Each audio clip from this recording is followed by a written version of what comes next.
মিজানুর রহমান আজহারী হুজুরকে যে মানুষ এ পরিমাণ ভালোবাসে ভাই, আপনি নিজ চোখে না দেখলে আপনি বুঝতে পারবেন না। গতকাল রংপুর লালমনিরহাটের মধ্যে আজহারী হুজুরের মাহফিল ছিল, সেখানে আমি উপস্থিত ছিলাম। আপনারা পাশে সেই ভিডিওটি কিন্তু দেখতে পাচ্ছেন। তো সেখানে ভাই এত পরিমাণ মানুষের সমাগম হয়েছে ভাই, আমি মানুষের চাপে পড়ে গেছিলাম। এত পরিমাণ মানুষ, ভালো করে বসলে পাটা আসলে সরানোর কোনো উপায় নেই। এই পরিমাণ মানুষ, মানুষের উপর মানুষ, মানুষের উপর মানুষ, এই পরিমাণ মানুষ তাকে ভালোবাসে।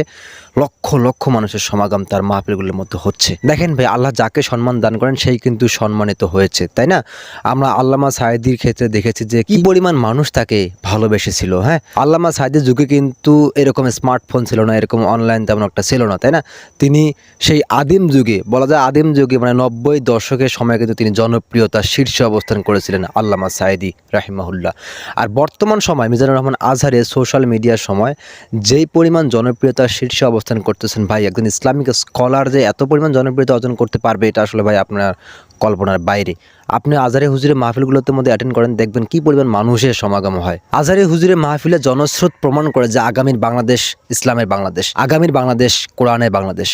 মিজানুর রহমান আজহারী হুজুর ইসলামিক কালচারাল দিয়ে বাংলাদেশকে পুরো বিশ্বের মাঝে রিপ্রেজেন্ট করতেছে, আলহামদুলিল্লাহ। এরকম একজন বাংলাদেশি ইসলামিক স্কলার পুরো বিশ্বের মাঝে গ্রহণযোগ্য মানুষের তালিকায় রয়েছেন, এটা আমাদের গর্ব, তাই না? এই মিজানুর রহমান আজহারী হুজুরের মাধ্যমে কিন্তু অনেক যুবকরা তারা কিন্তু ইসলামের পথে ফিরে আসতেছে, তাই না?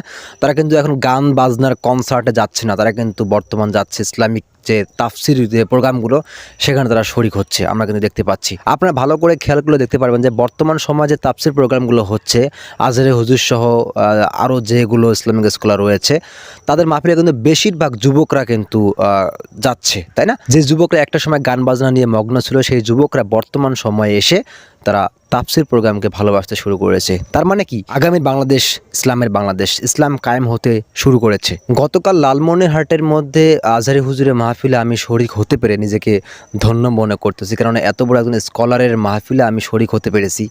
আসলে এটা অনেক কিছু, তাই না? তো দর্শক, আপনারা কারা কারা মিজানুর রহমান আজহারীর এই 4টি প্রোগ্রামের মধ্যে কোন প্রোগ্রামটিতে আপনি অ্যাটেন্ড ছিলেন, অবশ্যই কিন্তু আপনারা কমেন্ট বক্সে লিখে জানাবেন। তো ঠিক আছে, আসেন ভিডিওটি আমরা এবার মতো শেষ করি। ভালো থাকবেন, আল্লাহ হাফেজ।